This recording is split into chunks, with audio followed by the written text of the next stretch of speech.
观众朋友们好，接下来带您关心香港和中国大陆的最新消息。新唐人电视台举办的第4届全球汉服回归设计大奖赛已经正式启动，2月底将截止提交效果图。香港著名服装设计师张美仪表示，非常喜欢汉服的传统美感，期盼在现今的世界舞台上再现汉服的辉煌。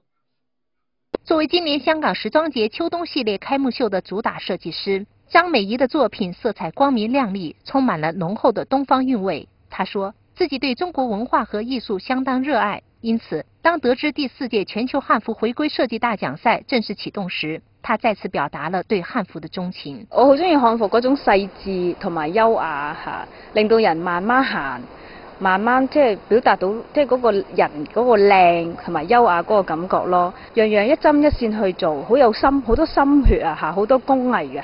咁咧，所以咧嗰度係根本係一件藝術品。他認為穿着漢服也讓人學會珍惜服裝，回歸正統的穿衣觀念。以前嘅人佢係着一件衫會着得耐，做一件衫亦都會做得耐，所以佢好珍惜一件衫。但係而家因為個速度太快，所以着完就掉嚇，買件衫去欣賞佢嚇，唔好掉喎咁，其實係好緊要咯嚇。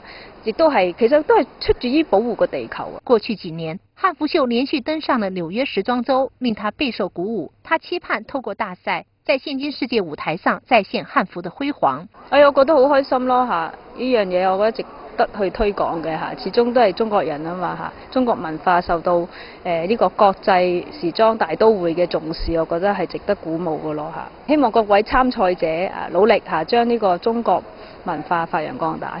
全球漢服回歸設計大獎賽提交效果圖的截止日期是2月29日，有意參賽者要抓緊時間了。新唐記者梁真在香港報道。